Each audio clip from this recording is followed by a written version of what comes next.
The suitor hit the mud before anyone had time to blink. He had been standing in the center of the crossroads yard, puffed up like a roosting pigeon in his fine-stitched doublet, one hand resting on the pommel of a sword he had never once drawn in genuine anger. His name was Fordham Goss, and he had ridden 3 days from the merchant town of Ketterbridge with a letter of claim tucked in his breast pocket and a chin lifted so high he could have used it to point out stars. The letter said, in the cramped official hand of a treaty broker, that one Bula Rageborn, daughter of the late Clan General Bort Rageborn, was offered in negotiated bonding to any credentialed man of standing who could present himself at Harrow's crossing before the last harvest moon. Fordham Goss had presented himself. He had also, within approximately 15 seconds of their introduction, reached out and seized Bula Rageborn by the wrist to pull her toward the light so he could look her over more thoroughly. He did not get to complete that inspection. What the assembled crowd in the muddy yard of the Thornback Tavern saw next was a movement almost too fast to follow a pivot, a sharp downward break of her captured arm that reversed his grip entirely, a sweep of her near leg behind his ankle, and the flat of her free palm driving into his chest with a sound like a side of beef dropped from a cart. Fordham Goss left his feet. He was in the air for a genuine, embarrassing moment. Then he was on his back in the mud, and his fine-stitched doublet was neither fine nor stitched anymore, at least not in any way that mattered. Bula Rageborn turned away from him before he had stopped sliding. She turned with the practiced calm of someone checking whether she had set a pot back on the hook correctly, and her dark green eyes swept the crowd with the flat efficiency of a scout reading a tree line. Most of the crowd took a step backward. The town drunk at the edge of the gathering simply sat down in the dirt in preemptive sympathy for Fordham Goss. And then her eyes landed on the one man who had not moved. He was leaning against the post at the tavern's corner, arms folded across a chest that was neither broad enough to be intimidating nor narrow enough to be forgettable. He was wearing a border ranger's old canvas coat, dark from recent rain, and trail-worn boots that had seen several hundred leagues of hard country. He had a short recurve bow on his back, a long knife on his hip, and the kind of calm in his face that comes not from indifference but from having seen genuinely bad things and learned to breathe through them. His name was Clyde Mercer, and he had not looked away, not for a single second of it. When her eyes found him, he did not flinch, did not grin, did not drop his gaze in the elaborate fake casual manner of someone who had absolutely been staring. He just looked back at her, steady and unhurried, the way you look at something that has earned your full attention. Bula Rageborn tipped her chin at him, 1 precise degree. "You watching?" she asked. "The whole thing," he said. She studied him for a moment that stretched out longer than was strictly comfortable for everyone standing near them, and then she turned and walked into the Thornback Tavern without another word to the man gasping in the mud behind her. Clyde Mercer uncrossed his arms, pushed off the post, and followed her inside. He did not follow her because he had any particular plan. He followed her because in 11 years of border ranging, scouting the broken country between the human settlements of the Greymark and the disputed Orc territories of the Iron Veld, he had learned one non-negotiable lesson. When something extraordinary happens, you stay with it, or you spend the rest of your life regretting that you walked away. The Thornback Tavern was a low-ceilinged, heavily beamed place that smelled of tallow candles and spilled grain wine, and the particular sourness of travelers who had been rained on. It was packed that evening because Harrow's Crossing was the kind of town that always got packed when something dramatic was on offer. The news of the treaty broker's letter had arrived 3 weeks prior, which was more than enough time for every person within riding distance to develop a strong opinion about it. Half of them thought the bonding arrangement was a sensible diplomatic bridge between Greymark interests and the recently fractured Rageborn clan. The other half thought it was an insult to both sides, and said so loudly whenever the wine was flowing. Bula Rageborn found herself a table in the far corner near the chimney. the one with its back to the stone wall and clear sight lines to both the door and the kitchen passage. She sat with the same automatic tactical placement that Clyde recognized in himself, and she ordered a cup of dark ale from the terrified-looking serving boy without even looking at the menu board. Clyde took the chair across from her, which was either very brave or very stupid, and he genuinely was not certain which. She was extraordinary to look at. That was the simple fact of it, and he was a man who had always believed in facing simple facts. She stood perhaps 4 inches over 6 feet, and was built with the dense, layered muscle of someone who had trained hard from childhood. Not the thick bulk of a siege fighter, but the long, efficient strength of a war runner.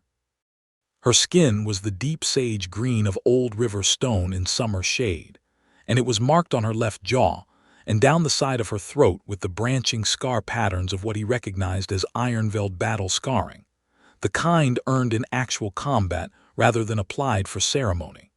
Her hair was black and heavy, pulled back from her face in a warrior's braid wound with a strip of dark leather, with a few escaped strands falling across her forehead that she had not bothered to deal with. Her tusks were short and well kept, curving just past her lower lip, and there was a small silver ring through the left one that caught the candlelight. She was wearing fitted warrior's leathers, a dark-oiled bodice laced tight over a high-collared linen undertunic, the leather cut to follow the lines of her figure with the kind of practical tailoring that meant someone had made it specifically for her, not from a shared pattern.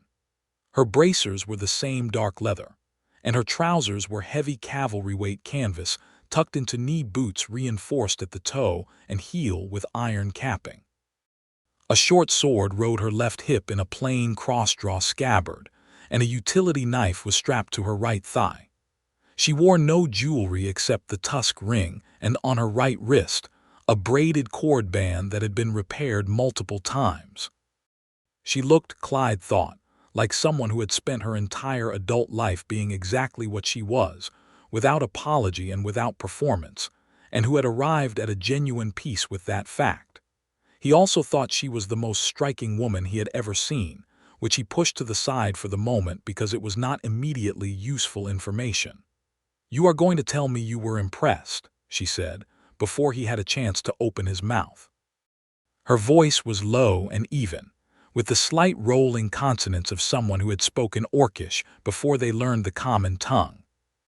"I was going to tell you that Goss's grip break technique was correct, but you could have stepped behind his leg instead of in front of it and he would have gone down faster," Clyde said. She looked at him, a pause that was differently shaped than the last one. "You know hand combat, border ranging, you learn or you bleed. Which have you done more of?" "Probably about even," he said honestly. She picked up her ale when the boy brought it. She did not offer him anything which he expected, and he caught the boy on the way past and ordered for himself. They sat in silence for a moment while the taproom churned around them, full of loud opinions about what had just happened in the yard. "You are Mercer," she said, not a question. He blinked. "Word travels. You scouted the Greymark East passes for the garrison at Fort Ansel last winter. You filed a report on 3 Aldervale clan movements that was more accurate than anything the garrison's own scouts produced." She set her cup down. "I know who you are because I was one of the clan movements in your report." He absorbed this. "Bula Rageborn." Rageborn contingent moving south-southwest, approximately 60 fighters, no siege equipment, observed near the Callaway Ridge in early cold month. He paused. "I described the column leader as male, 6 feet, possibly more, broad build. I was wearing my father's battle cloak," she said. It added a great deal of width. There was something at the edge of her voice that might have been dry amusement and might have been something else entirely. "You counted us correctly. Most scouts at distance lose count by a third." "I was closer than a third distance," he said. She looked at him again with the measuring, unhurried attention that he was beginning to understand was simply how she looked at things she considered worth examining. "Why are you here, Mercer? You are not the kind of man who comes to town for a treaty-bonding spectacle." "I had a dispatch to deliver to the Harrow's Crossing garrison," he said. That was true. Then I heard about the treaty letter and stayed to see how it played out. That was also true, though it was not the complete truth.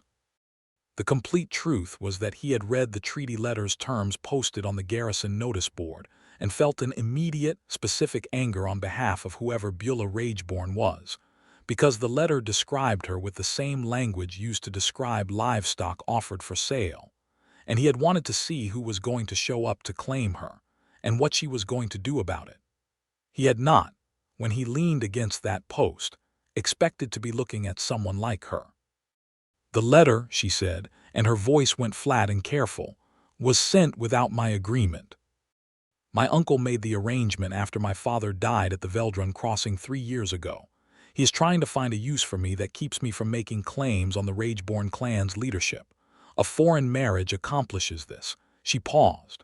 I came here to refuse it in person in front of witnesses so it could not be quietly reinstated after I left. Goss was a convincing refusal, Clyde said. Goss was the third, she said. The first two I refused with words, outside the garrison gates. They accepted the refusal and rode home. Goss did not seem to understand words. She looked at her ale. I did not enjoy it. I do not enjoy hurting people who are not actually a threat. He grabbed you. He did. She said it simply, without heat, without theatrics, just acknowledgement of fact. I have a line, he crossed it. Clyde nodded. He drank his ale. Outside, through the tavern's thick walls, he could hear the crowd in the yard still talking and someone, probably the innkeeper, trying to get Fordham Goss back on his feet, and pointed toward a room. The treaty broker will come back, he said. Your uncle has legal standing under the Greymark-Ironveld Accords. One refusal does not void it. I know, she said. You have a plan for that. She was quiet for a moment. Not the silence of someone who had not thought about it, but the silence of someone deciding how much to say. I need to stay in Harrow's crossing for at least 30 days, she said finally. If I remain unclaimed for a full moon cycle and can demonstrate I am established here working, housed, recognize, the treaty broker cannot legally pursue the arrangement under garrison jurisdiction. It falls under local charter rather than clan border law. She paused. I need employment and a legitimate reason to be present. I have neither currently. Clyde set down his cup. He thought about the dispatch he had delivered that afternoon and what had been written inside it, because the garrison commander had shown him the relevant parts as a courtesy, given that it concerned territory Clyde knew better than anyone. He thought about the scout reports coming in from the northern pass trails. He thought about the irregular trade road movements and the 2 quiet border markers and the 2 supply caches that had been picked clean without any of the garrison's patrols noticing who had done it. He thought about the fact that he had been asked very quietly to return to active ranging duty because something was building in the hills to the north and the garrison needed someone who actually knew what was out there. I have work, he said. She looked at him across the table with those dark green eyes, steady and unreadable. What kind? Border scouting. The northern approaches to Harrow's crossing. He kept his voice level. The garrison has been seeing signs of a large force moving through the Greymark Highlands for the past 6 weeks. Not bandits. Too organized, too quiet. They have not identified the force yet, and they need it identified before it becomes something they cannot manage. He paused. I know those highlands better than any garrison scout. I do not know the Ironveld clan formations and their movement patterns well enough to distinguish one from another at distance, or to read their tactical approach from sign alone. You clearly do. She was very still. I am offering you a scouting partnership, he said.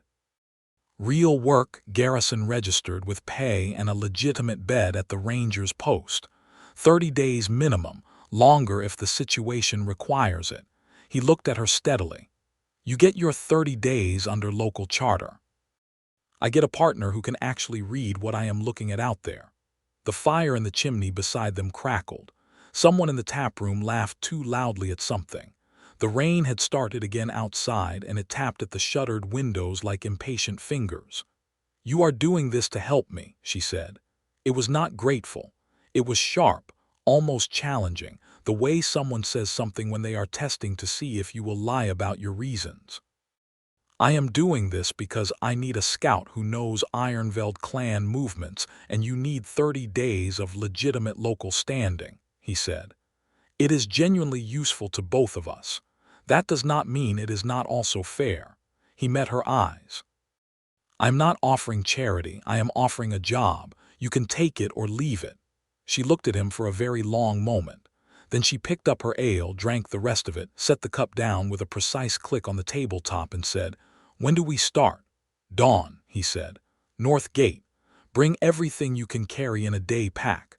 We will do a first circuit of the near highlands and I will show you the terrain while you tell me what you are seeing." She nodded once and stood up from the table, which put her full height in Clyde's immediate perspective in a way that was quite striking from a seated position. She looked down at him with the same direct, assessing quality she had used since the beginning, and then something shifted almost imperceptibly in her expression. Not softness, not yet, but a slight easing the way a bow unstrings 1 degree from full tension. "Mercer," she said. "Rageborn," he said back. "You were watching the whole time," she said. "Why?" He looked up at her with the same honest steadiness he had offered her across the yard and across the table all evening. "Because it was worth watching," he said. She held his gaze for a moment that hung between them like breath held in cold air. Then she walked away toward the stairs without another word, and Clyde Mercer drank the rest of his ale and tried to remember the last time he had been this awake at the end of a long day. He could not remember it. That seemed like information. Dawn at the North Gate was cold and wet, because dawn at the North Gate in early autumn at Harrow's Crossing was always cold and wet. The town sat at the junction of 3 roads in a shallow bowl between highland ridges, and the weather that came down from the north arrived here first and stayed longest.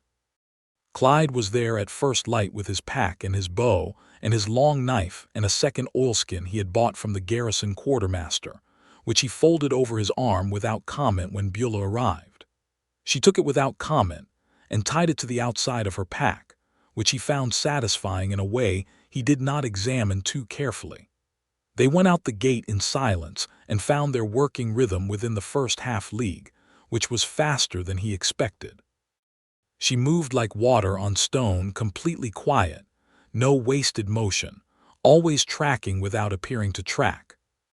When he stopped to read a trail crossing, she stopped precisely where she gave him room to work without crowding him, and when he indicated a sign, she came forward and looked at it with the focused attention of someone who intended to remember what she saw. "Boot prints," she said, crouching over the mud near a stream crossing. "Human-made boots, deep-soled. But the stride pattern is wrong for human walkers. Too long, too even. Someone taught them to walk this way." She looked up at him. Ironveld Greymark scouts learn a stride-matching technique to disguise their natural gait among human sign. Makes it harder to distinguish a mixed patrol. She stood. "These prints are old, but this technique is specific to the Greymark faction of the Ironveld, not the southern clans. It narrows your unidentified force considerably." Clyde stared at her. "I have been ranging these highlands for 11 years, he said. "I have never been able to distinguish Ironveld subgroup by stride pattern." "You would not know to look for it unless you grew up learning it," she said, without superiority, just the practical delivery of fact. They worked the near highlands for 6 hours, moving through the birch and stone country north of the town, with the focused efficiency of 2 people who know what they are doing and have the good sense to trust each other's competence. Clyde showed her the terrain. The hidden water catchment hollows where a large party could shelter, the ridge lines that gave unobserved observation of the town road, the 3 dead-end ravines that looked like approach corridors on a map, but ended in impassable cliff faces. She showed him what she was reading in the sign. The fire suppression technique of a force that had been camping cold for multiple nights, the stripped bark on young birches at Orchid Height where a group had rested their packs against the trunks, the faint trail of bruised lichen that marked a patrol's regular circuit. By midday they were sitting on a flat granite outcropping with a view of 3 ridgelines, eating the bread and dried meat they had each packed separately, and the picture they had assembled together was both clearer and significantly more alarming than anything the garrison scouts had managed. Greymark faction, Bula said. North Ironveld, but not the main clan. A war party, not a migration. The cold camping says they are maintaining discipline, no fires, minimal sign, controlled movement. That is pre-raid protocol. She was quiet for a moment, looking at the northern ridgeline. My uncle's territory is east of here. If the Greymark faction is moving through these highlands, they are not targeting Greymark settlements. They are skirting around them. To hit something on this side of the border, Clyde said. Harrow's Crossing is the largest unfortified settlement within striking range, she said. The garrison is small. The town walls are a timber palisade, not stone. The crossroads trade value makes it worth the political risk. She paused. If this is who I think it is a man named Druven Greymark. He has been building a war following for 4 years, raiding smaller border settlements, taking what he needs to fund a real campaign. She said the name with a particular flatness that was different from her usual careful neutrality. You know him, Clyde said. He killed my father, she said. Clyde went very still. She was looking at the ridgeline, and her voice had not changed in pitch or volume at all, which he understood immediately was the control of someone who had been carrying that particular weight for a long time and had built very strong muscles to hold it. Veldrun Crossing, he said. Druven staged it as a clan border dispute to get my father into the open, she said. It was an assassination. My father trusted the ceasefire conditions because the Greymark clan had honored 3 previous ceasefires. She paused. I was not there. I was on patrol, 40 leagues south. By the time I turned back, he was dead, and Druven had already retreated behind his territory markers. The flatness in her voice was doing an extraordinary amount of work. The treaty letter my uncle sent was partially a result of Druven's pressure on Rageborn clan territory. He has been systematically stripping away the eastern roots that fund the clan. My uncle is trying to negotiate a solution. The bonding arrangement was supposed to be a show of alliance with Greymark human interests to give us border protection. She finally looked away from the ridgeline and back to Clyde. It was a foolish plan based on a foolish premise. That Druven would respect a political alliance, Clyde said. That anyone who did not have force of arms would stop him. She picked up the last piece of dried meat and chewed it methodically. He will not stop until someone stops him. Which means he is coming here, and the garrison needs to know it clearly enough to act. They were back at the garrison by late afternoon, and Clyde put together the scout report while Bula drew the approach map. She sketched terrain with the confident precision of a general's daughter who had grown up reading campaign maps, and the garrison commander, a weathered woman named Isadora Vane who had held this posting for 9 years without dying, looked at what they had assembled, and her expression went very flat.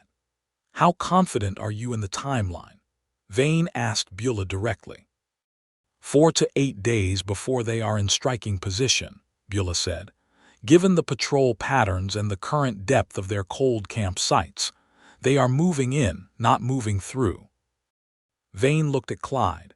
You trust her read, more than mine on this, he said plainly. She knows these formations, I do not. Vane was quiet for a moment. Then she said, the garrison is 43 soldiers. The town has roughly 200 adults who can hold a weapon if pressed. Against a Greymark raid party, she looked at Bula. If Druven is bringing enough to take a crossroads town, he is bringing at least 200 fighters, Bula said, probably closer to 3. The room was silent for a moment. Then we have 4 to 8 days to make 43 soldiers into a defensive line that 200 civilians can hold, Vane said. And I need to know everything that is coming from those highlands. She looked at both of them. You two stay on the circuit every day. I want reports at evening and dawn until either this resolves or it breaks open. They worked for 6 days. 6 days of pre-dawn rising and long circuits through the cold highlands, reading signs that multiplied and deepened as the approaching force drew closer. 6 days of evening reports to Vane and the garrison officers, building the picture of what was coming with careful, accumulated precision.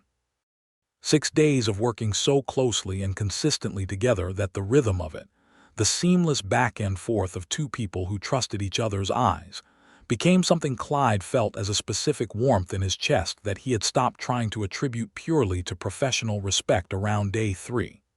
He noticed, on the second day, that she slowed her natural pace on the steeper descents to give him a better line on the approach.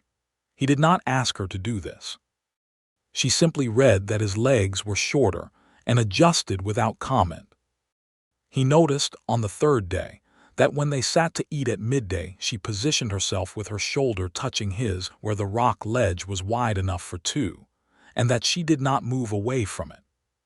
He noticed, on the fourth day, that when he slipped on a frost-slick stone crossing and caught himself with one hand, she had already turned and extended her arm before he was fully stable, and that after he caught his balance and they both continued, she did not say anything about it, which was the correct response.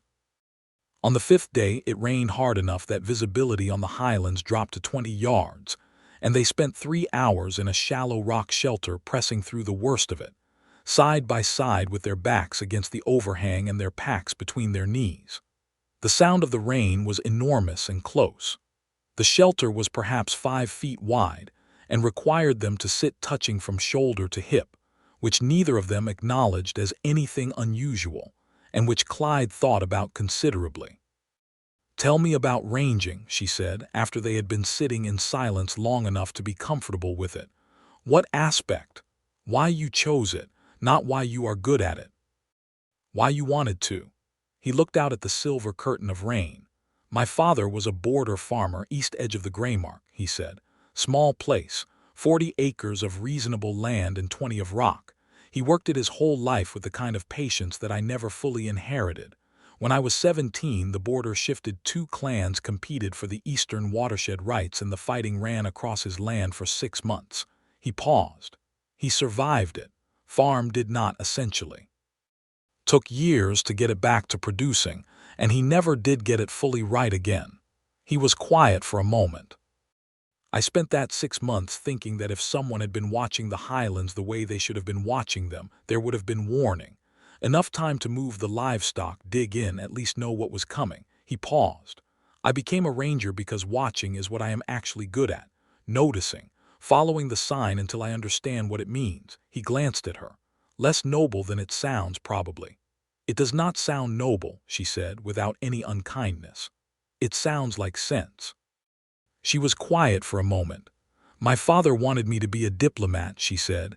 "He said I was too smart to spend my life as a war runner." A pause. "He was correct, probably.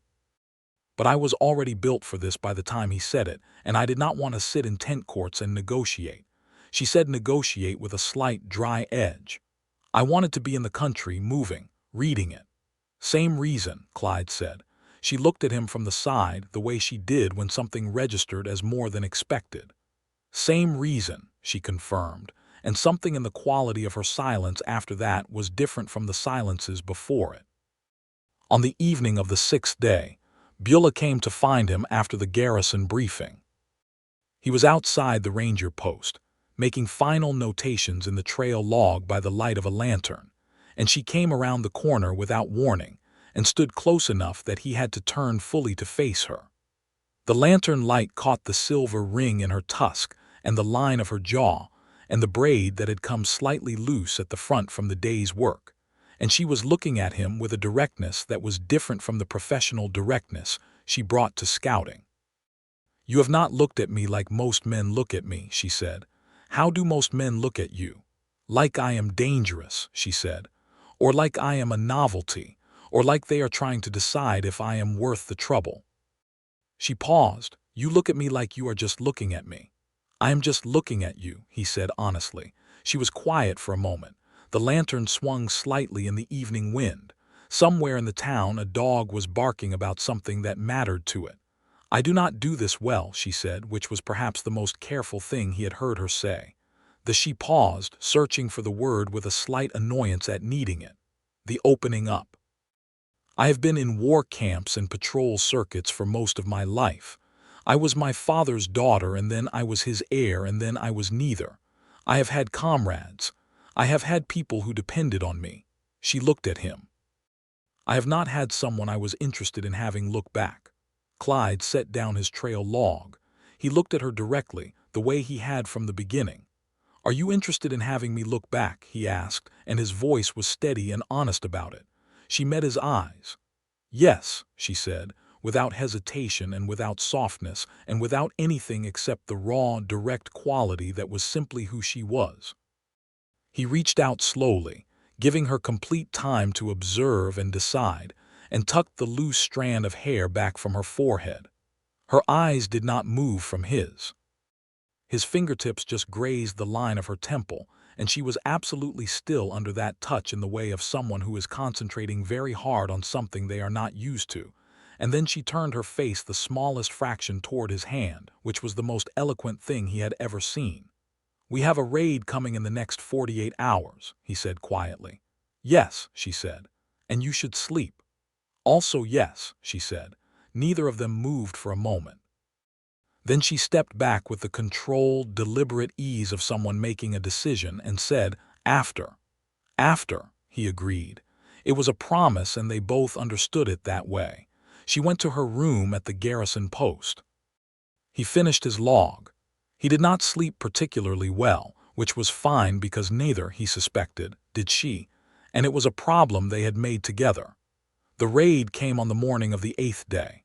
It came in the hour before dawn when the cold was deepest and the town's watchmen were fighting heaviest against sleep, which was the traditional time for it and which they had anticipated completely.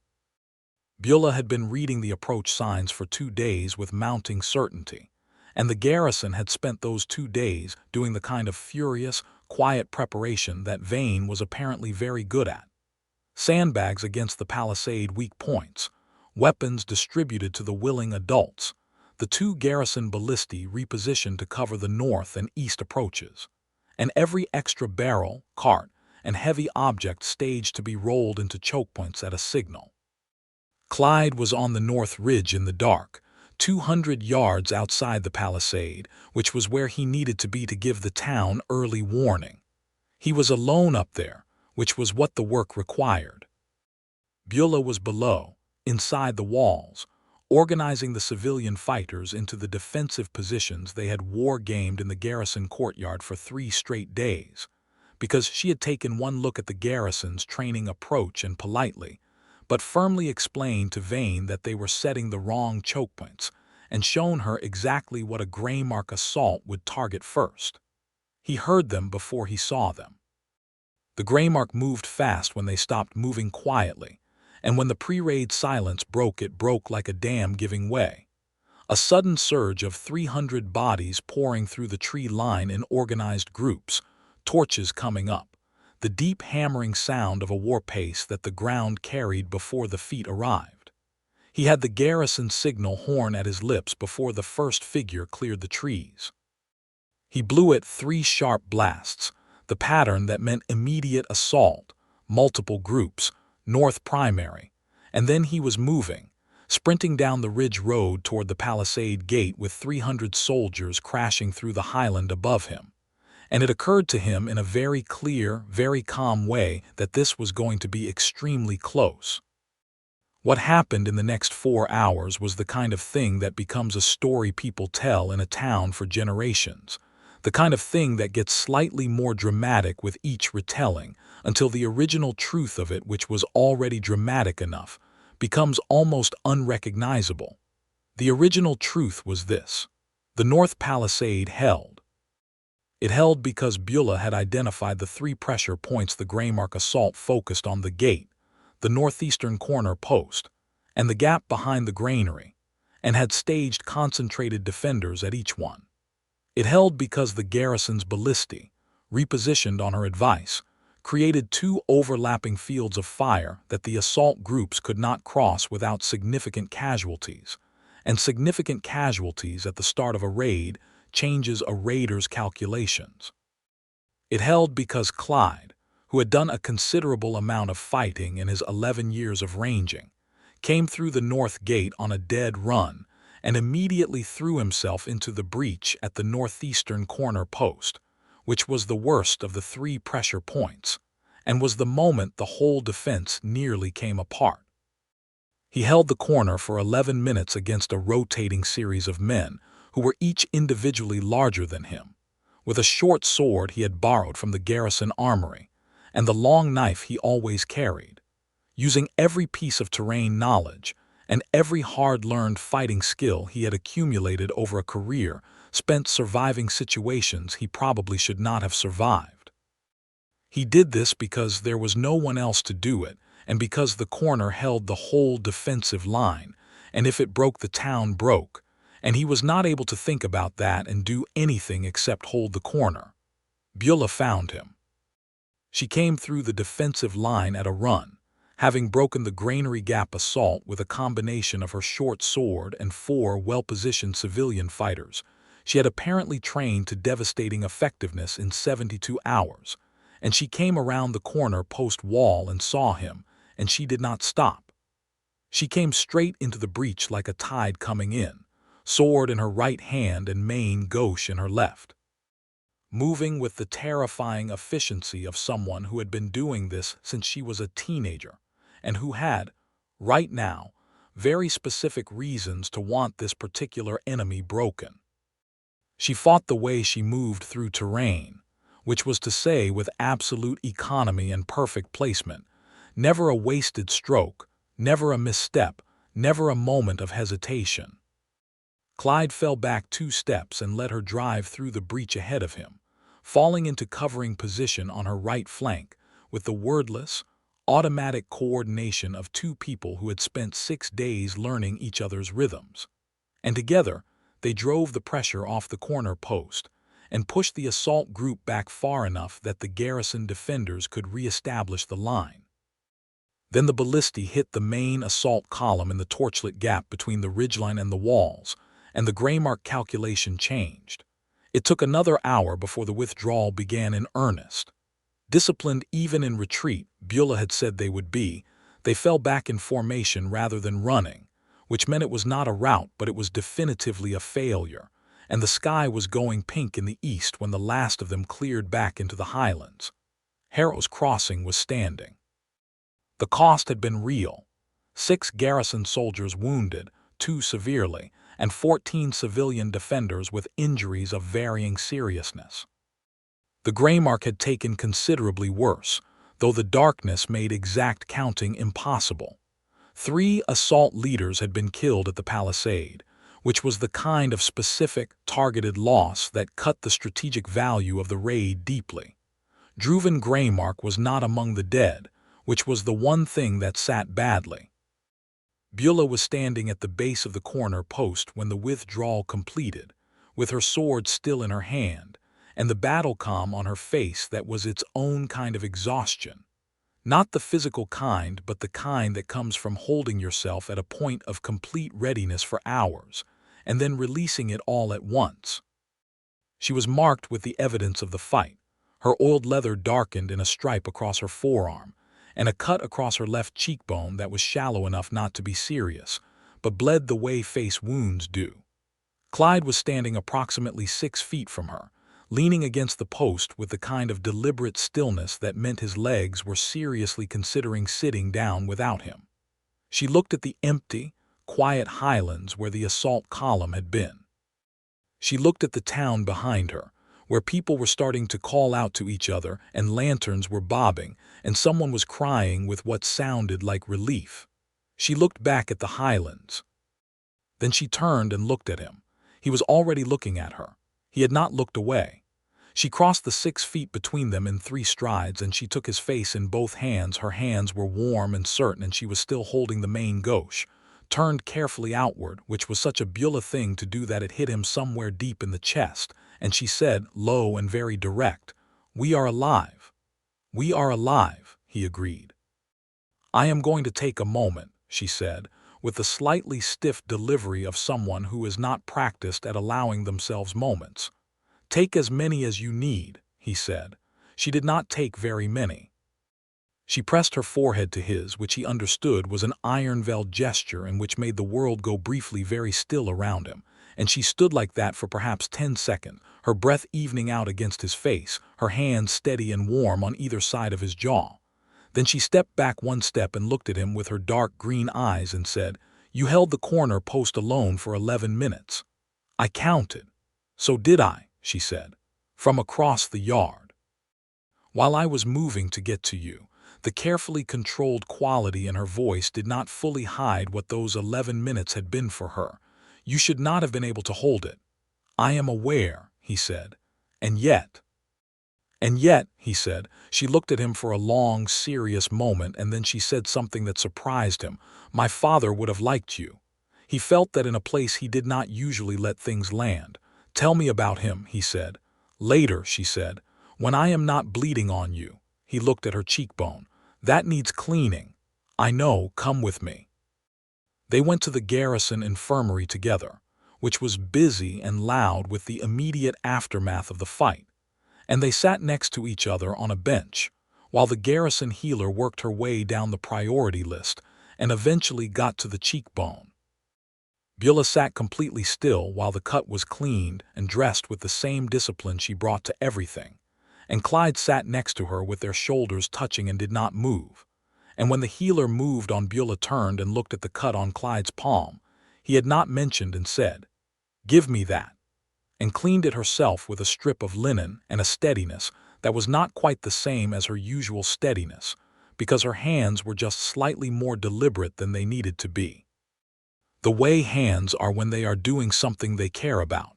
He watched her work and said nothing and thought a great deal. They slept for 6 hours in the garrison post, in separate rooms, because that was what was available, and because Harrow's crossing had just been through a siege and this was not the moment.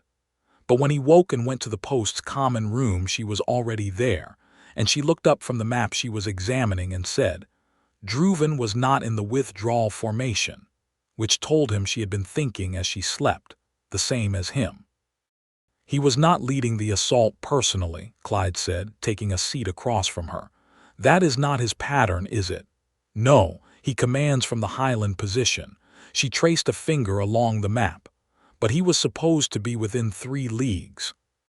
A failed assault of this size will not break his war following, but it will damage it. He will reassess, likely pull back into deeper highland territory." She paused. "Unless he has something else already in motion." What would something else look like? She was quiet for a moment, looking at the map with the focused, slightly distant expression she got when she was connecting pieces. "The treaty letter," she said slowly. "My uncle's border territories. If Druven has already been weakening the Rageborn clan's eastern roots." She stopped. Clyde waited. "He may not need Harrow's crossing," she said.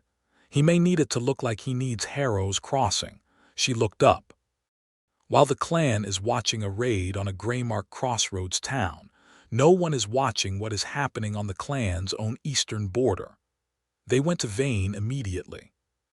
The conversation that followed was the most tactically uncomfortable one Clyde had sat in since the Battle of the Ansel River Fords, because what Bula was describing, Druven using the Harrow's crossing raid as a feint to draw Rageborn clan attention westward, while a secondary force moved on the clan's undefended eastern settlements, was both elegant and horrible, and the more Vane and her officers examined it, the cleaner it looked. "If you are correct," Vane said, "then the Rageborn clan is about to lose its eastern territory, and there is nothing this garrison can do about it because it is outside our jurisdiction." "I know," Bula said. Her voice was flat again in that weight-bearing way. "And your uncle is not a military man. He arranged a treaty bonding rather than sending fighters.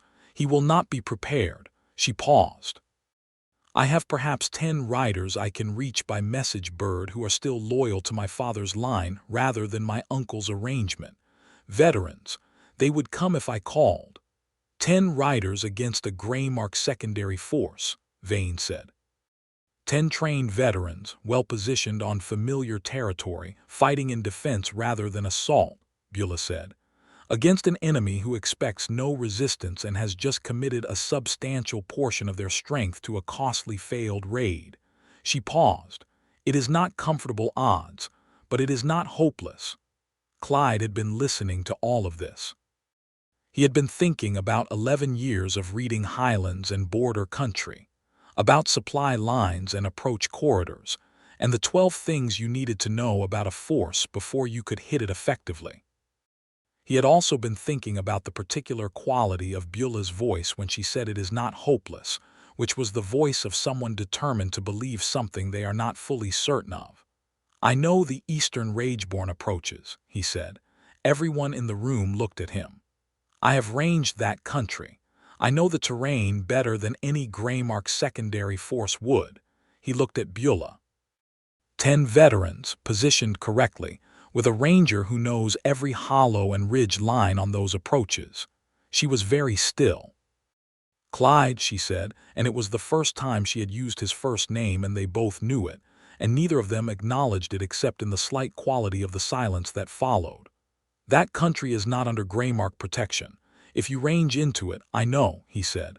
"You would be outside garrison jurisdiction, out of contract." "I know," he said again. She looked at him with an expression that was doing several things at once. There was the assessing, tactical quality she brought to everything. There was something else underneath it that was asking a question she had not found the language for yet. "Why?" she said, and it had the same quality as when she had asked him on the first night why he was really here, testing for honesty. "Because you need this," he said plainly. "Because it was your father's land and it should still be your clan's land, and Druven Greymark does not get to take it while the world is looking the wrong way." He paused. "And because I would rather be useful to you than safe at the garrison post." The room was quiet. Vane looked at her map. The officers looked at the ceiling and the floor and the wall, because none of them had missed the quality of that last sentence. Bula looked at Clyde for a long moment with those dark green eyes and said, "You are a very strange man, Mercer." "So I have been told," he said. "I mean it as a compliment," she said.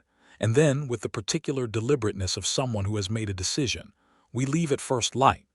They sent the message birds in the afternoon and had confirmations by evening from 9 of the 10, which was enough. The 10th man replied a day later. They were already moving, and his answer was yes. The ride east was 3 days across country that Clyde knew like the inside of his own hands. The long upland meadows going golden with autumn, the birch ridges with their white bark brightness, the cold streams that ran clear over dark stone, the old clan roads that had been laid down before any living person's memory, and that still, under the grass and weather, held their original lines. He navigated from memory and from the subtle vocabulary of the land itself, and Bula rode beside him and watched him work with the same quiet, focused attention she brought to everything. On the second night they camped beside a stream in a hollow that blocked the wind, and Bula took the first watch while Clyde slept, and when she woke him for the second, he came up from sleep to find her seated close beside him with her back against the same tree, looking at the fire with something that was not quite wakefulness and not quite rest. "Sleep," he told her. "In a moment," she said. She did not move. He sat beside her in the darkness with the small fire between them and the stream running quietly nearby, and after a while she said, without looking at him, "My father used to say that the land remembers who has defended it, that it recognizes the people who were willing to bleed for it." She paused. "I have never had anyone come to defend my land who was not already bound to it by blood or oath." "I am not either of those," Clyde said. "No," she said. She turned her head and looked at him, and the firelight moved across her face with its scars and its certainty and its extraordinary directness. "You came because of me." It was not quite a question. It was the thing that was true, said aloud between them, and the saying of it changed the texture of the air. "Yes," he said. She looked at him for a moment, and then she reached across the space between them and took his hand, which was the first time she had done that deliberately, and held it with the same certainty she did everything with. And they sat like that until the fire burned lower, and she finally tipped her head to lean it against his shoulder and closed her eyes. He kept the second watch with her head against his shoulder and the land breathing around them in the dark, and he was so completely awake, it was almost like happiness. They met the veterans at the old Clanway station on the third morning, a stone building half ruined by years of neglect, with a good sightline east and fresh horses in the paddock that 2 of the veterans had brought from a friendly holding 2 leagues south. 9 people, scarred and professional and quietly, clearly loyal to a Rageborn they remembered from before politics broke the clan apart. They looked at Bula, and the quality in their eyes was uncomplicated. She was Bort Rageborn's daughter. She had called. They were here. They looked at Clyde with rather more caution. "He is with me," Bula said, and the caution resolved not into warmth but into the clean, flat acceptance of people who had spent their lives trusting Rageborn judgment. Clyde spent 2 hours with the veterans and his maps working out the defensive positions, and they spent 2 hours showing him what they knew of the Greymark's secondary force. 3 of them had been tracking it for weeks at Bula's distant request, waiting for exactly this situation. The force was smaller than the Harrow's crossing assault column, 60 fighters, moving fast and light, intending to hit the 2 easternmost Rageborn settlements before anyone could respond. They were 4 days out, maybe 3 if they pushed. "We do not stop them in the open," Clyde said, looking at the terrain map. "We stop them at the Aldervale Narrows." He pointed to the place on the map where the old clan road dropped between 2 high ridges over a quarter-mile stretch.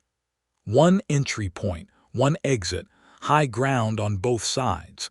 They have to come through it to reach the eastern settlements on this road. 60 fighters through a narrow. One of the veterans, a big orc woman named Sasha who had a gray streak in her hair and an opinion about everything, said, "And we are 10. We are 10 with the high ground and 4 days to prepare it," Clyde said, "and we do not need to stop them. We need to hurt them badly enough that they retreat and report a contested approach to Druven, which costs him the political argument that the eastern settlements are undefended." He looked at the veteran. "Undefended territory can be claimed.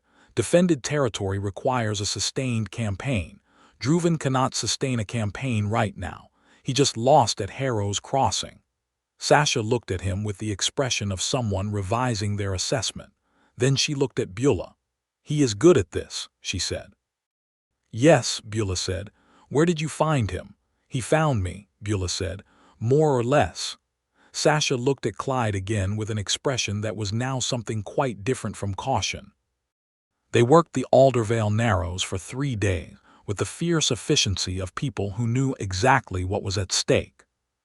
Clyde directed the preparation of the high ground, the stone emplacements, the prepositioned boulders, the fire arrows, the 2 positions on the eastern ridge that gave clean overlapping sight lines on the entry point.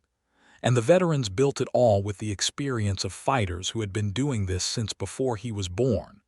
And it was the best 400 meters of prepared ground he had ever stood in, and he had stood in quite a few. On the 3rd night, with everything in place, Bula found him at the eastern ridge overlook, standing in the dark watching the road below by starlight. She came and stood beside him, and they looked at the dark valley together, and she said, "It will hold." "It will hold," he said. "You are worried about something else." He was quiet for a moment. Then, "Druven. He will not be with this column either," she said. "I know, which means even if we break this force, he is still out there, still building." He paused. "He killed your father and he will not stop." "No," she said. "He will not stop until someone takes apart his war following completely, which requires a coordinated effort from multiple clans and the Greymark garrison combined." She paused. "That is a larger problem than we can solve at the Aldervale Narrows." Her voice was very steady. "We can solve the problem that is in front of us. We can protect these settlements. We can make his eastern strategy fail. That is what we can do." She looked at him. "It is not nothing." "No," he said. "It is not nothing." She was looking at him with the full attention she gave things she considered important, and in the starlight her face was very clear and very close. "Clyde," she said, and there was something in the way she said it that was not tactical and not strategic and not the careful, controlled delivery of someone managing their own emotional exposure. He turned to face her fully. "I have been thinking," she said, with the slightly laborious quality of someone doing a thing they are not practiced at, about what happens after this, after the Narrows, after we go back to Harrow's Crossing. She paused. The 30 days of local charter standing will be satisfied. The treaty broker's claim will be void. My uncle cannot reinstate the bonding arrangement without my consent, and I will not give it. She paused again. I will be free of that. It's what I needed. She stopped and was quiet for a moment and then said with the directness that was simply and fundamentally her, I do not want to be free of you. The stars were very bright. The road below was dark and quiet. The whole world felt in this particular moment very still. I do not want that either, he said. I am not easy, she said, and it had the quality of a warning offered honestly. I have a great deal of history that is not resolved. I am used to being alone. She seemed to be choosing words with some frustration. I am not made for the soft thing, the easy domestic thing. I am made for this. She gestured at the prepared ground below them, at the dark country around them. I know, he said. I am made for the same thing. He looked at her. I am not asking you to be something else, Bula. I am asking you to let me be here for the same thing you are here for whatever that means, for as long as it makes sense. He paused. I am asking you to choose it. Choose me. A beat. I know that is a large ask. She was very still. Then she said, It is not, and stepped in and kissed him, which was not a tentative or exploratory thing, but the full, direct, decided thing that she was, warm and certain in the cold night air. And he kissed her back with everything he had wanted to say since a rain-soaked tavern at a crossroads, and her hand was at the back of his neck, and the stars were overhead, and the prepared ground below them was ready for what was coming, and so were they. They stayed there for a long moment, leaning their foreheads together in the dark. I have been wanting to do that, she said, low and warm. Since when? He asked. A pause. The corner post, she said. When I came through the breach and you were still standing. I wanted to do it then, but there were a great many people around. Also bleeding, he said. Also that, she said, and he could feel her smile against his cheek, which was a new and entirely excellent thing to experience. The Greymark column came through the Narrows on the 4th day. They came the way overconfident forces approach undefended territory fast and noisy, expecting no resistance, their attention on the destination rather than the approach. They were 62 fighters by Clyde's count from the eastern ridge, moving in a loose column that had not bothered to send scouts into the high ground, because this was clan territory they had deemed abandoned. The high ground was not abandoned. Bula gave the signal, a single, clean whistle, and all 11 of them opened up simultaneously from 3 different positions, and the Narrow became very loud and very chaotic in a very short time. Clyde was behind the stone emplacement on the eastern ridge with 2 veterans, working a shortbow at a range he was entirely comfortable with, selecting targets with the cold, efficient care of a man who understood exactly what he was trying to achieve. He was not trying to kill 62 people. He was trying to demonstrate, in the clearest possible terms, that this approach was not going to work. Below them, Bula and 3 veterans on the western ridge had taken the command group, the officers at the head of the column, with the first volley, and without officers the column's organization broke faster than it would have otherwise. Sasha and 2 veterans at the entry point began rolling the prepositioned boulders, which blocked the retreat path and created the specific, concentrated panic of a force that has realized it is in a killing ground and cannot get out cleanly. It took 19 minutes. At the end of 19 minutes, the Greymark column had lost 14 fighters, had another 20 or more who were in no condition to continue, and had managed to push through the boulder obstruction at the entry point through sheer force of numbers. They were retreating east, away from the settlements, at a speed that was not disciplined withdrawal but genuine flight. 11 people. They sat on the ridge and watched the retreat, and the world was very quiet. That is going to be a very interesting report back to Druven, Sasha said after a moment. Yes, Bula said, it is. Nobody was mortally wounded on their side. Clyde had a graze across his left arm from a thrown spear that had come closer than he preferred to think about. One of the veterans had taken a sling stone to the ribs that was going to make sleeping interesting for the next several weeks. Everyone else had minor cuts and scrapes, and the particular exhausted, shaken quality that comes after genuine danger passes. Bula sat down on the rock beside Clyde and looked at the graze on his arm and said, "Give me that," with the same quality she had used at the garrison infirmary, and cleaned it with the same deliberateness. And he watched her face while she worked and thought that this was a thing he could watch for a very long time. "We won," he said. "We won," she said. She tied the bandaging off. "This particular engagement." "Yes," he said. "It is enough," she said. And then she looked at him with the full weight of her dark eyes and said, "Come home with me to the eastern settlements. Let me show you my father's land." He looked at her. "How much of it is yours?" "Legally complicated," she said, which was the most pragmatic possible description of a clan inheritance dispute. "In practice, the part that is still standing after we hold it today." She paused. "The veterans will stay on the eastern approach. My uncle will be forced to acknowledge that the land is defended." She paused again. "I will need someone who can read the highlands." "For protection," he said. "For the highlands," she said, and there was a slight warm edge to it that said very clearly she meant something larger than strategic reconnaissance.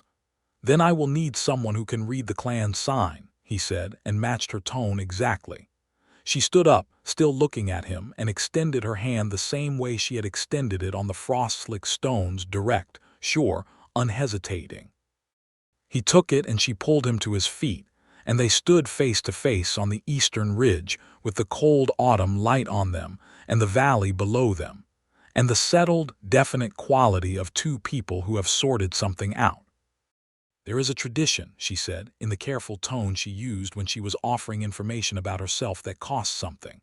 "Aldervale, when a warrior commits to another person formally in their own name rather than by arrangement, they mark it." She touched the braided cord on her right wrist, the one that had been repaired multiple times. "I wore this for my father. The braid is the form. You cut it and rebind it with the new person's thread added." He looked at the bracelet, at her wrist, at her face. "Is that an offer?" he asked. "It is information," she said, which was simultaneously the least and most romantic phrasing he had ever heard. "What you do with information is your own decision." He reached into his inner coat pocket, which he had made a habit of carrying sewing thread in because rangers mended their own gear, and a snapped stitch in the field was a miserable problem.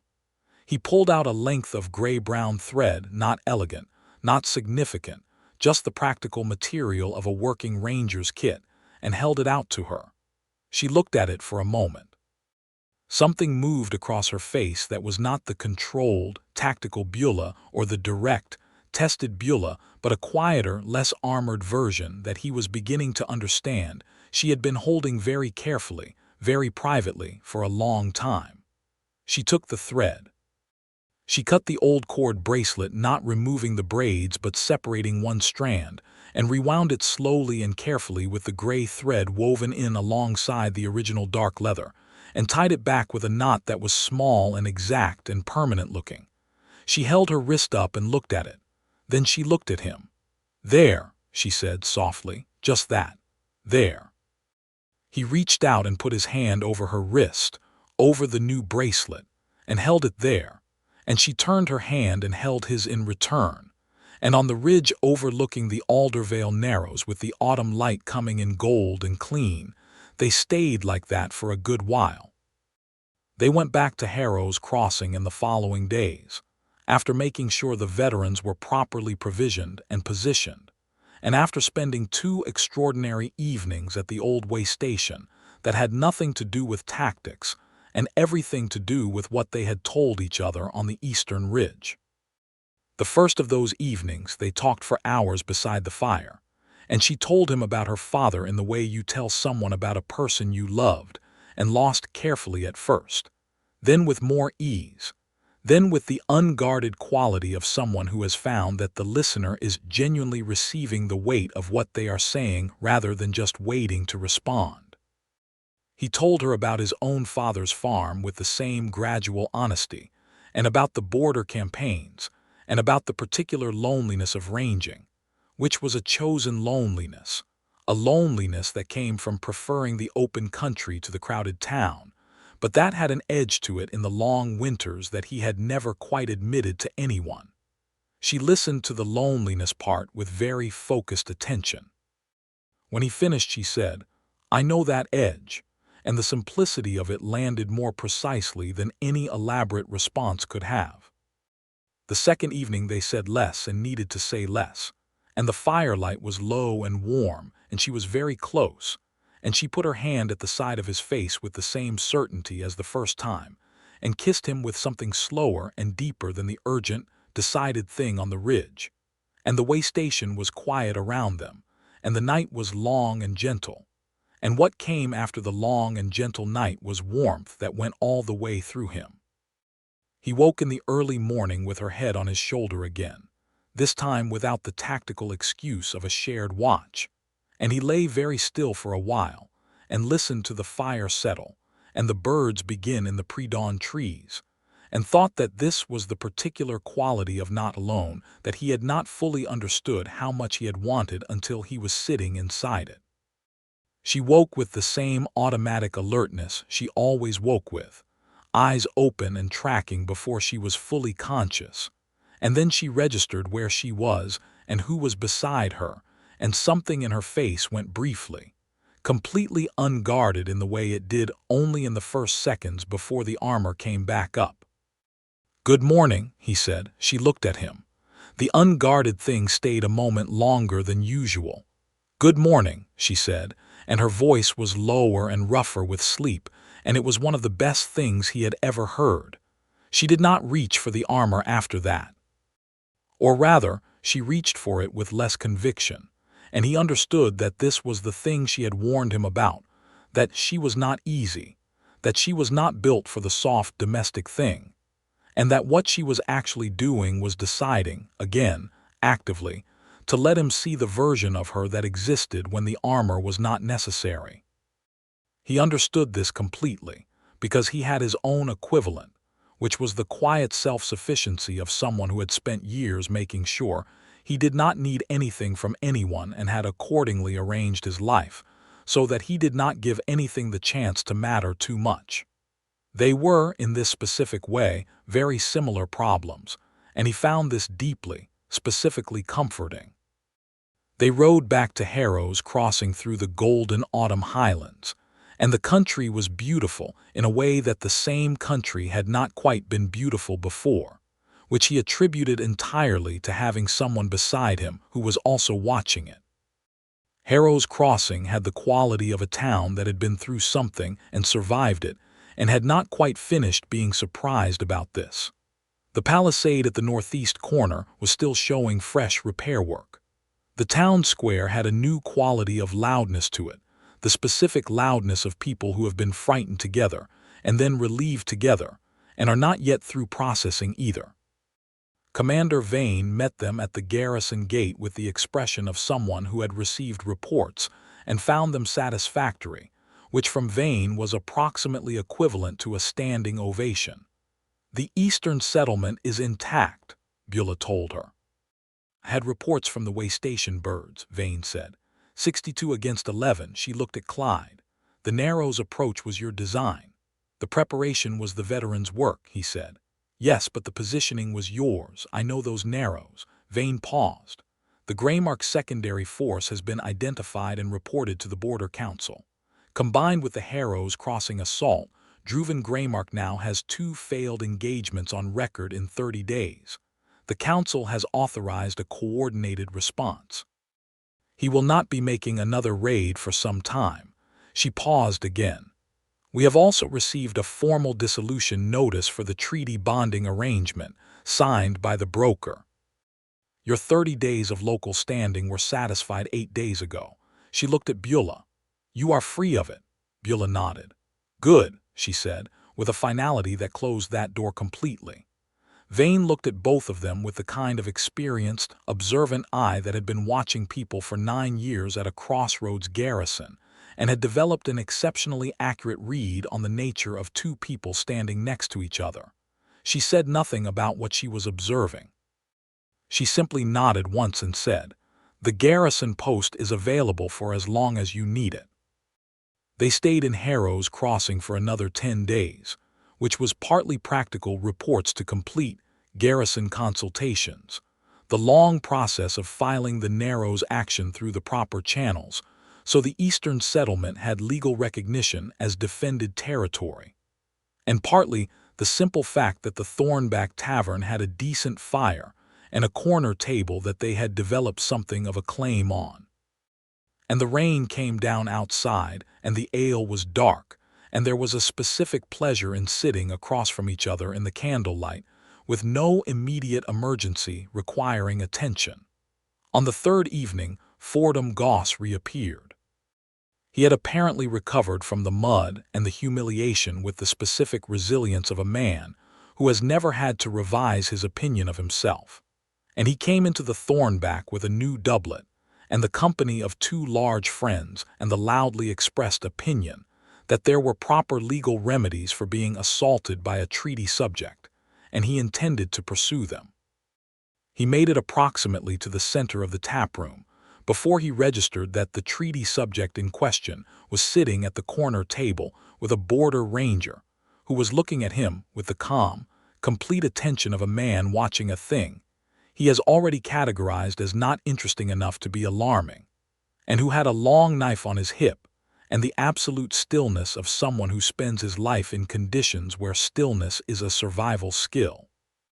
Goss's 2 friends registered Bula, who was watching Goss with the same flat, evaluative look she had turned on him in the yard, and the specific quality of that look, entirely without performance, entirely without the fear or apology that people generally reflexively show when they are under social pressure, had a noticeable effect on the friend's commitment to the enterprise. Clyde said, without raising his voice, "She refused the arrangement legally and in person before witnesses. The arrangement has been formally dissolved by the broker. You have no legal standing here, and the garrison commander is 2 doors down." He paused. "That door still goes to the street." Goss opened his mouth. Bula said nothing. She simply looked at him. Goss closed his mouth. He looked at his friends. His friends were already thinking about the door to the street. After a moment that was deeply uncomfortable for at least one of the people in it, Goss turned and walked back out, and his friends went with him, and the taproom resumed its normal level of noise. Bula looked back at Clyde. "You handled that," she said. "You were handling it fine," he said. "I just saved him from the embarrassment of finding that out." She smiled, not the careful, controlled edge of smile she deployed when something was dryly amusing, but an actual, full, warm smile that changed the entire quality of her face, and that he was fairly sure she was not completely aware of having produced. He thought he would be perfectly content to spend a significant portion of the rest of his life making her smile that way. "What are you thinking?" she asked, because she was good at reading people, and apparently good at reading him specifically. "That you are extraordinary," he said, simply and directly, because he had learned from watching her that the direct thing was always better. She held his gaze across the candlelit table, and the warmth in her eyes was the warmth he had seen in the waystation morning, the unguarded version, and she said, "You make it easier to be." And it was the most Bula Rageborn thing he had ever heard, which was to say it was the most honest thing, and it went straight through him to some place that had been a little cold for a long time. The morning they finally prepared to leave Harrow's crossing east, back toward the Rageborn territory, toward the work that needed doing and the land that needed defending, they stood in the garrison yard in the early light and said their goodbyes to Vane, who shook Clyde's hand and then looked at Bula and said, without any ceremony, "You are one of the best fighters I have ever seen in this garrison yard. Come back if you need work." "I will remember that," Bula said. "The offer extends to joint contracts," Vane said, with a very slight emphasis on joint, and went back inside before either of them could respond. They saddled their horses in the early light with the familiar ease of people who had done this together enough times to have a rhythm, and as they walked the horses out through the north gate, the same gate they had first gone through together 6 weeks ago in the pre-dawn cold, Bula came alongside him on the road and bumped her knee against his in the saddle, which was a small, physical, entirely unwarrior-like thing to do, and which she did with the complete casual confidence of someone who has decided she is allowed to want contact and is no longer going to require a tactical reason for it. He bumped back. She looked at him from the side with the slight warm edge of the full smile, the real one. "Tell me which ridge we are hitting first," she said. "The Callaway," he said. "I want to see if the Greymark patrol pattern has changed since the failed assault." "It will have," she said. "They will pull back their near-perimeter circuits, 3 days probably before they re-establish them." She paused. "There is a good overlook at the 3rd Callaway shoulder, south-facing, out of the wind." "I know it," he said. "Good midday rest point. Also good for other things," she said, with the particular delivery of someone who has been practicing a certain kind of ease and is finding it comes more naturally every time. He laughed. He did not laugh easily or often, and she knew this about him the same way she knew his stride length and his bow range preference, and the way he went still just before he read something important in the terrain. She knew it, and the laugh landed on her face as a visible thing, a brightness, a warmth, the open version of her that he had been watching emerge and had understood was the most significant thing in the world. They rode east into the Greymark Highlands together, and the sky was clear and cold and very blue, and the country opened ahead of them with all its difficulty and beauty intact, and there was work to do and ground to read, and a land worth defending. At the Callaway Ridge they stopped for the midday rest in the south-facing shelter, and Bula sat close beside him with the map spread on her knee and her shoulder warm against his arm. And after they had talked about the patrol patterns and the approach corridors, and the 3 things they needed to watch for in the next week of circuits, she set the map aside and turned toward him and looked at him in the full, direct, decided way that was her most fundamental quality. "I want you to stay," she said. No preamble, no qualifying, just the honest thing. "I am staying," he said just as directly. "For the work," she said, testing the full weight of it, making sure they were both carrying the same thing. "For you," he said, "and the work, they are not separate things." She nodded once, the precise, satisfied nod of someone whose information has been confirmed. Then she kissed him in the full autumn light of the open ridge with the highland country around them in all directions and nothing between them and the sky. And it was warm and certain and right, and she tasted like cold air and the dark ale from the thornback and herself. 3 days later, a Greymark patrol came within a quarter mile of their ridge position, 5 scouts, newly deployed, testing the perimeter, and they lay flat in the lichen, and watched the patrol pass and counted and read the signs and said nothing, shoulder to shoulder on the cold ground. And when the patrol had gone, Bula turned her head and looked at him with both the professional focus and the other thing, the warmer thing, running together in her face in the way they always did now, and she said quietly, 14 days before the perimeter is fully re-established, and he said, 12, I think.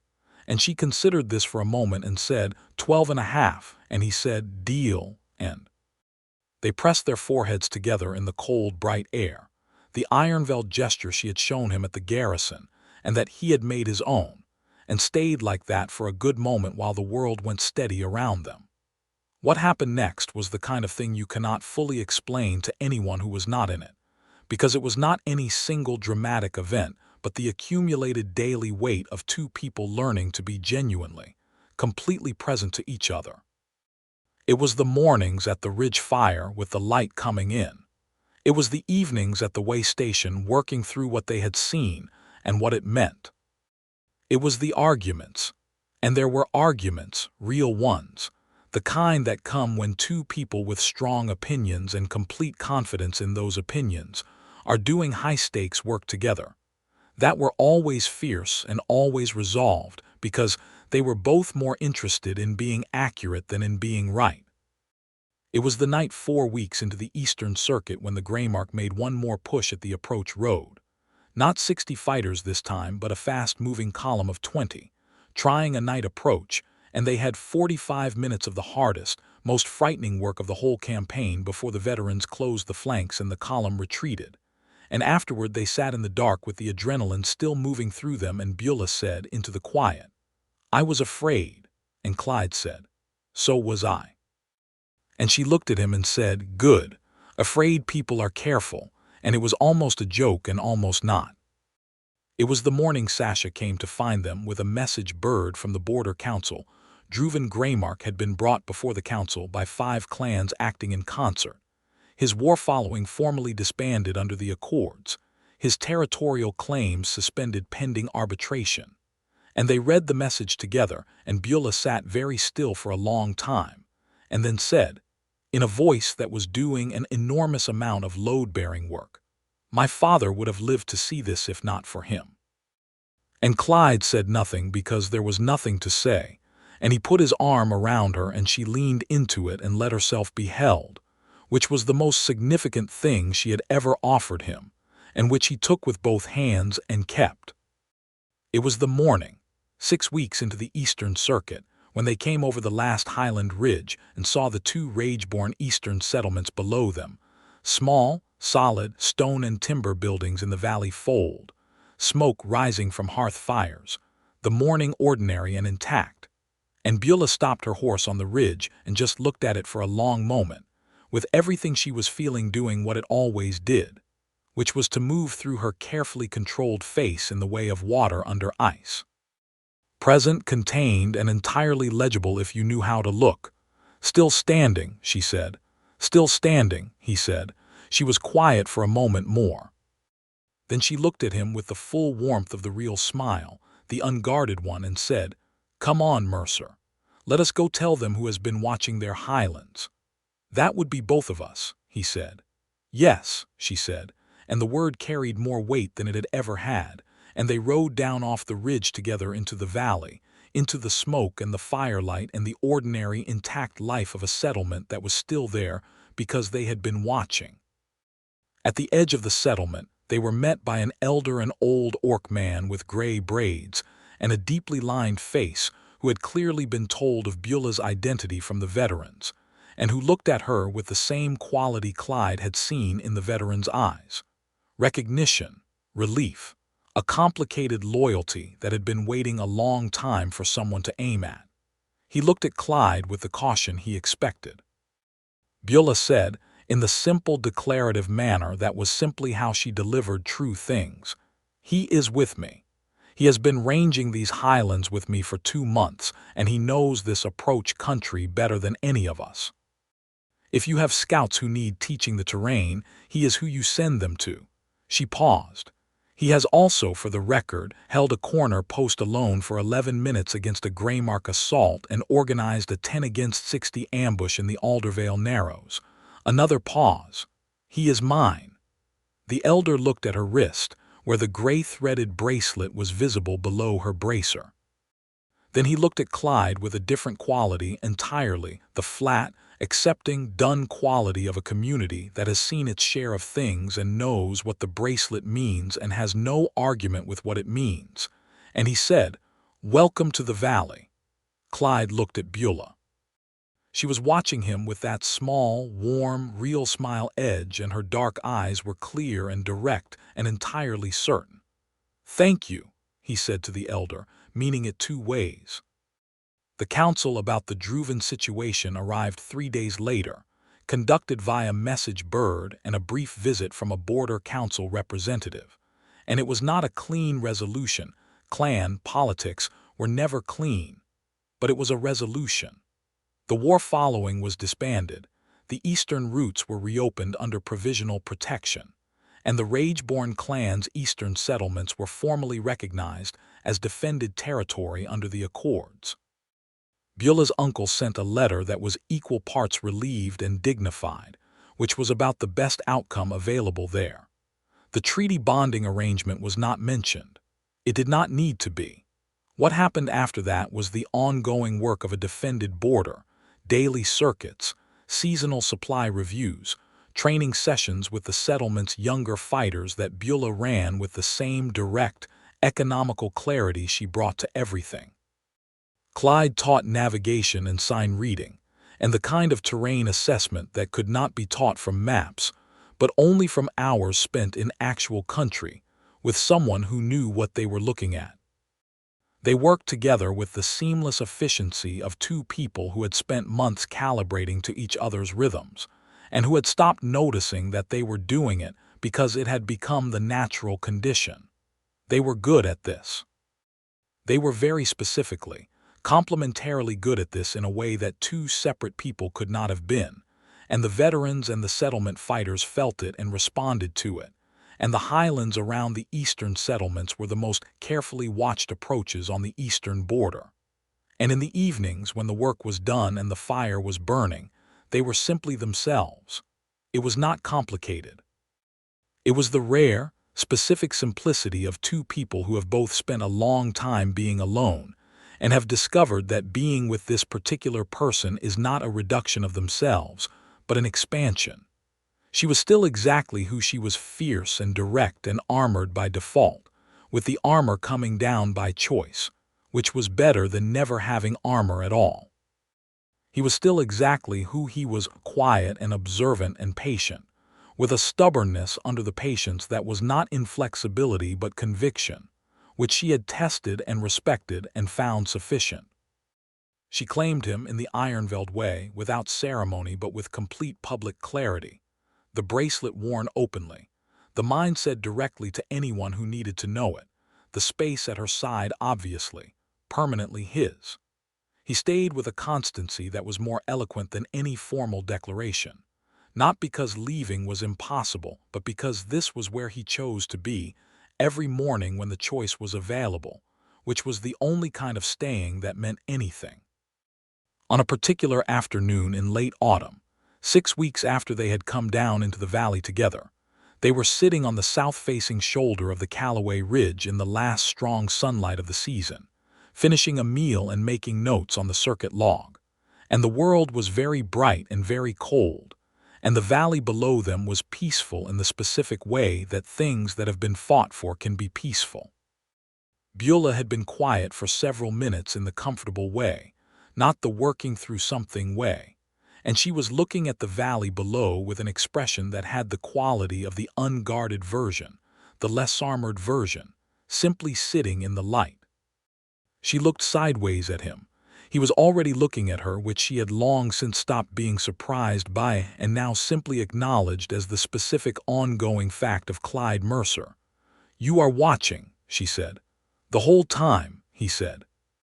She shook her head slowly, with the warm edge, and then she laughed, not the controlled, dry edge of something dryly amusing, but an actual, full, genuine laugh that went all the way out into the cold autumn air. And he laughed with her because it was impossible not to. And because what she was laughing at was both of them and all of this, and the complete, unlikely, entirely earned rightness of exactly where they were. Somewhere below them in the valley, smoke rose from the hearth fires. The highlands were clean and cold and quiet in the particular way they were when they had been properly watched. The gray-threaded bracelet was visible on her wrist where her sleeve had pushed back. They turned toward each other, and the laughter settled into something warm and steady and permanent, and they were both still smiling when they leaned together into the bright cold light of the open ridge. And the world that had required so much from both of them was, right now, in this moment, entirely sufficient.